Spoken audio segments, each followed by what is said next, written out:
Hi, my name is Cody, and today I'd like to guide you through some pranayama techniques that we use in yoga. The word prana, it means life force energy, and it's said to exist in all things in the universe, animate or inanimate. In the East, you might have heard it referred to as chi also, but it's the same concept. And the way from what I've read and what I've been taught, we use these pranayama techniques, these breathing techniques, as ways to purify our energy channels inside of our body. And so by using our breath, we get this energy to cultivate, to circulate a lot easier. And so that's the idea. It's not exactly like I can just go drink a cup of prana and now I have all this prana, life force energy circulating in my body, but it's more an issue that I cleanse my body with these techniques, and so when the prana does come, it moves through my body very easily and it doesn't have blockages holding it back. So two of the most basic pranayama techniques that we use are ujjayi and one called Durga Swasam.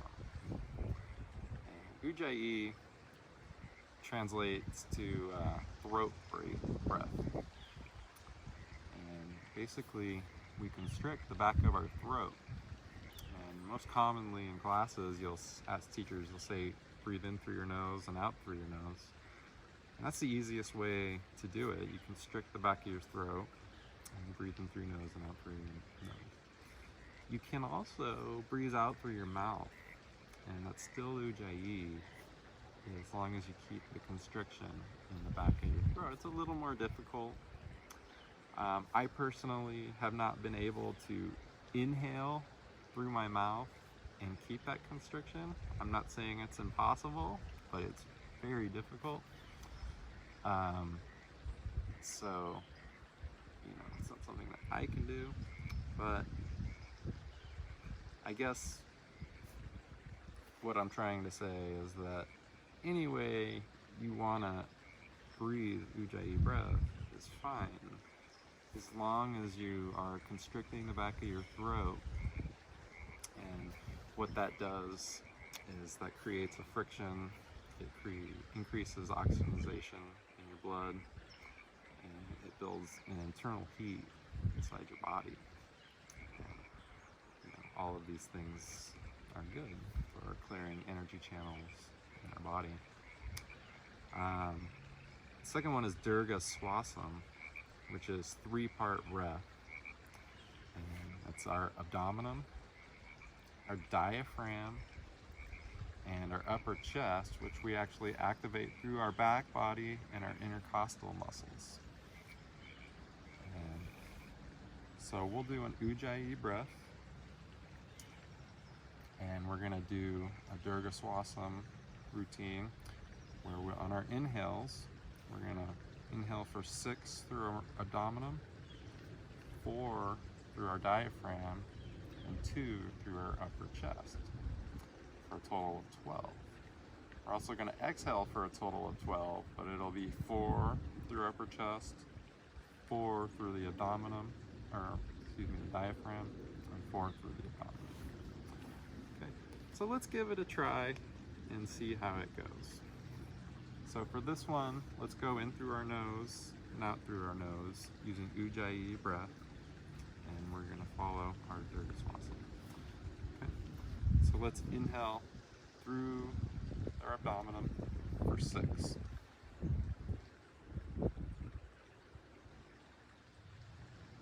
Diaphragm for 4. Upper chest for 2. Exhale for 4.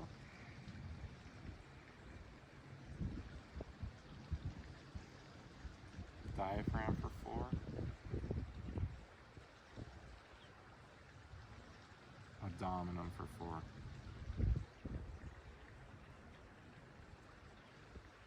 Inhale into the abdomen for 6.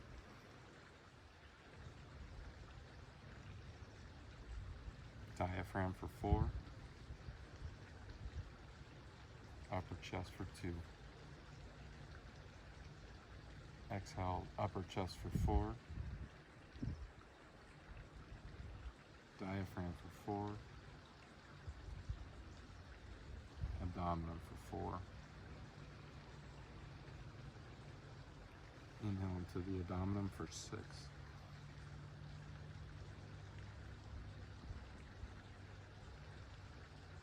Diaphragm for 4. Upper chest for 2. Exhale, upper chest for 4. Diaphragm for 4. Abdomen for 4.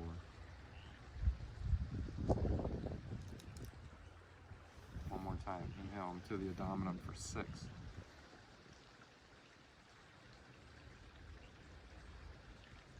Diaphragm for 4. Upper chest for 2. Exhale, upper chest for 4. Diaphragm for 4. And abdomen for 4.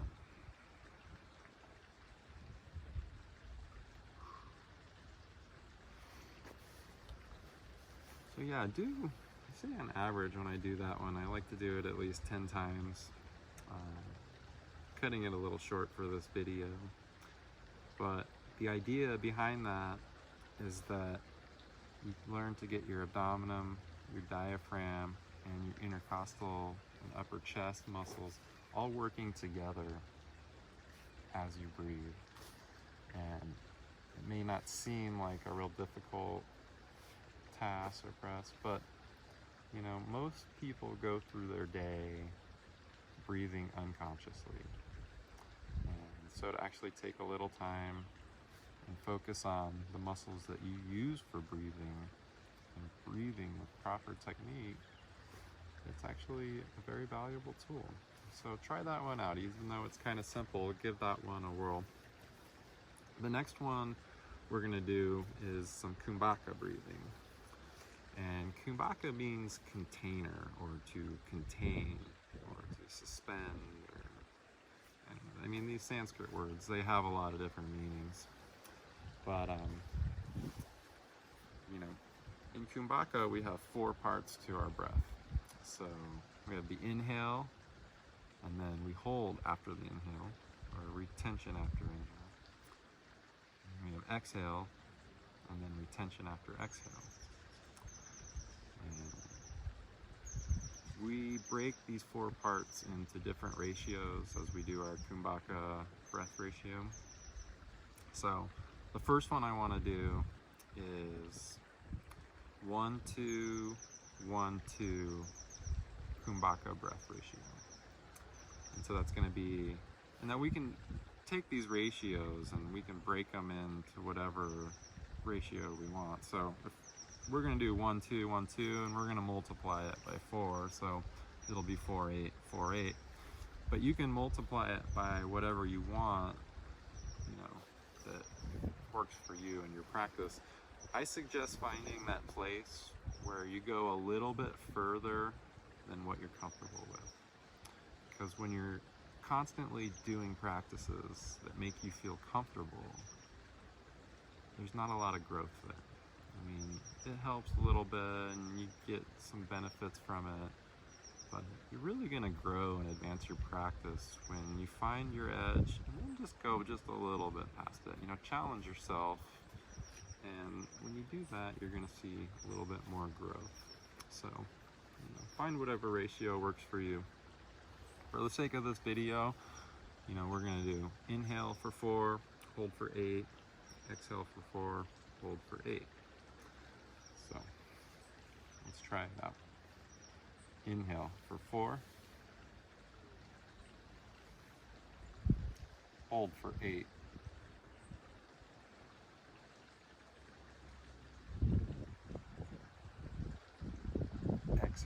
4.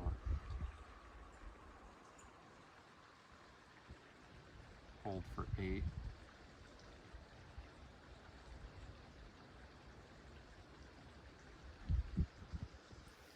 Inhale for 4. Hold for 8.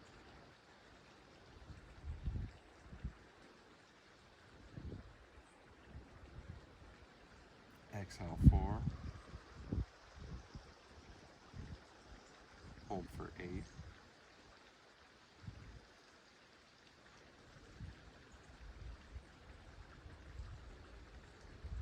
Inhale 4.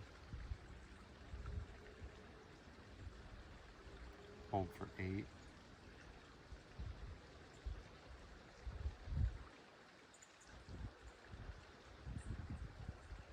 Exhale 4. Hold for 8.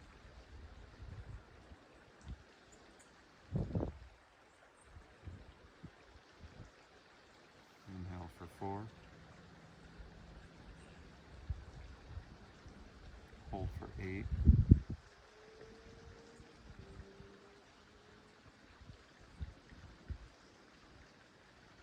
Exhale for 4.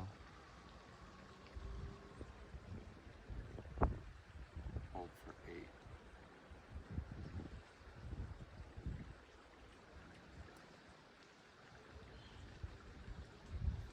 And release.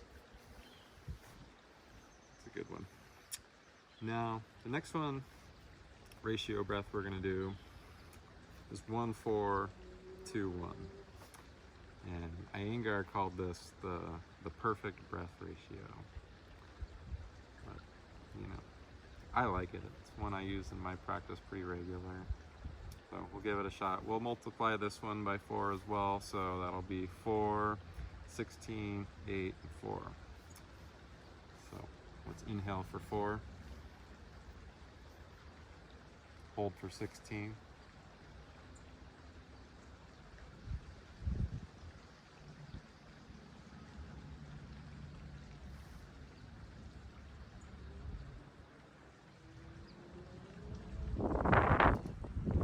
Exhale for 8.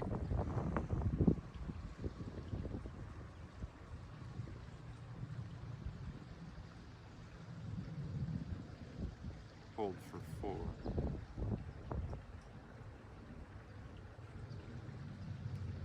Inhale for 4.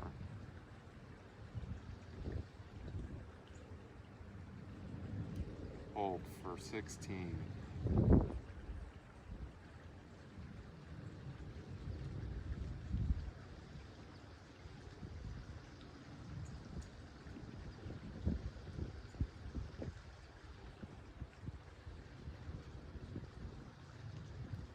Exhale for 8.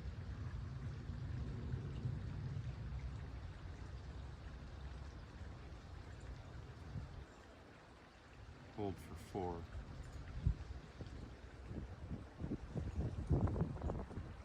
Inhale for 4. Hold for 16.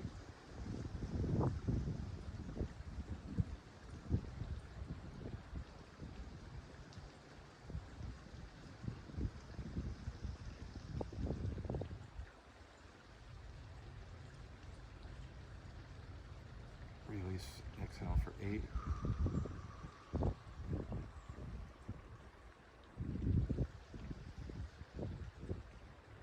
Hold for 4.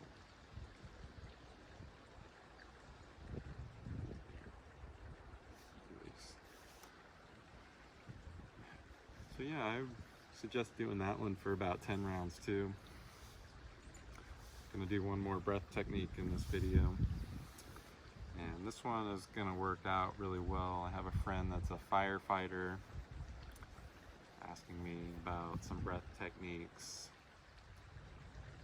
You know, gets into a real difficult situation. You got heavy clothing on, there's fire, there's smokes in the air, you're struggling for oxygen. I can see how that would be difficult. And so this next one I think will really help for that. And a lot of that It's what happens when our body starts to struggle for oxygen.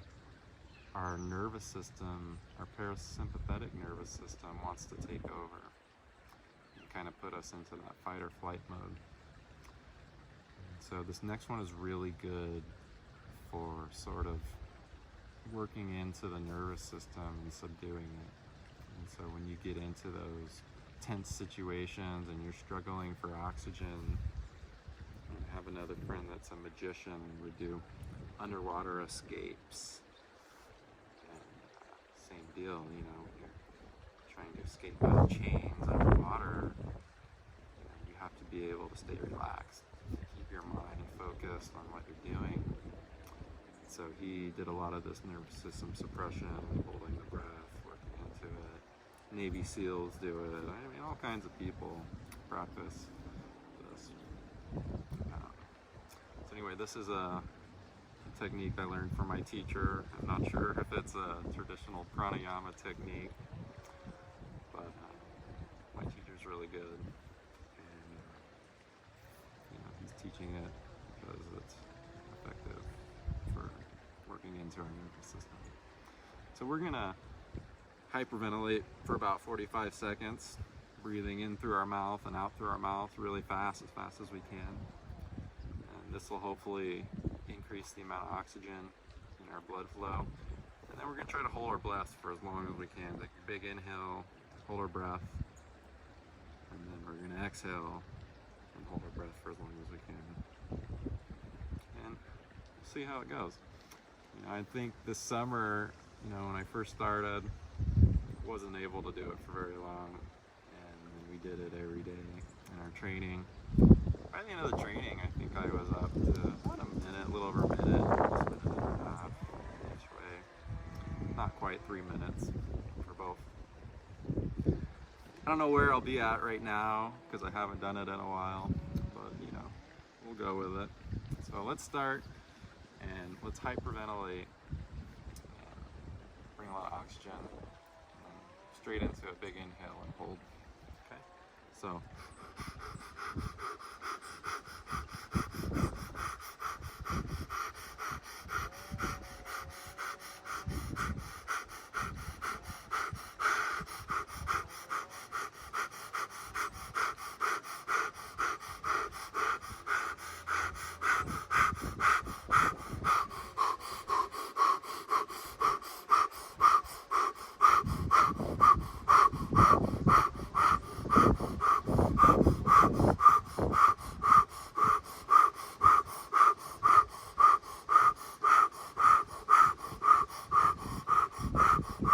now big inhale.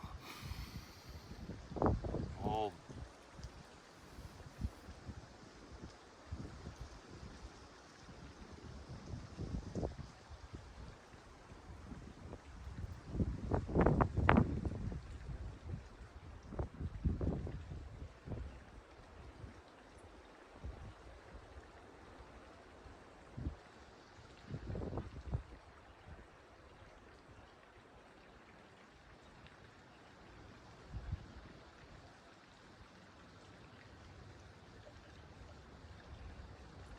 Really try to stay relaxed. Very important, especially when your body starts to panic. That's really when you want to relax the most.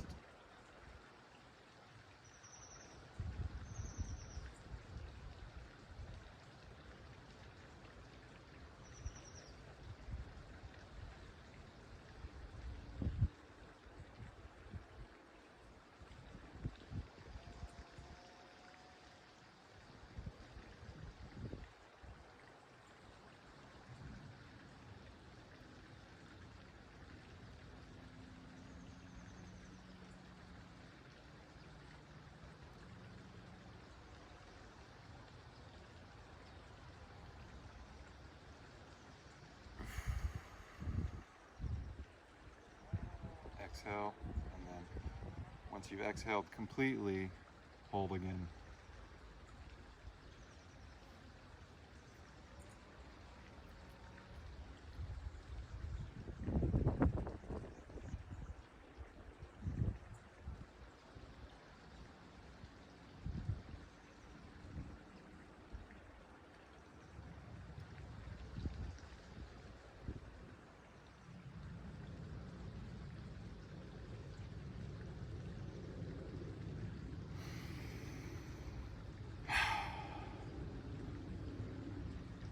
Well, it probably wasn't the longest hold for me.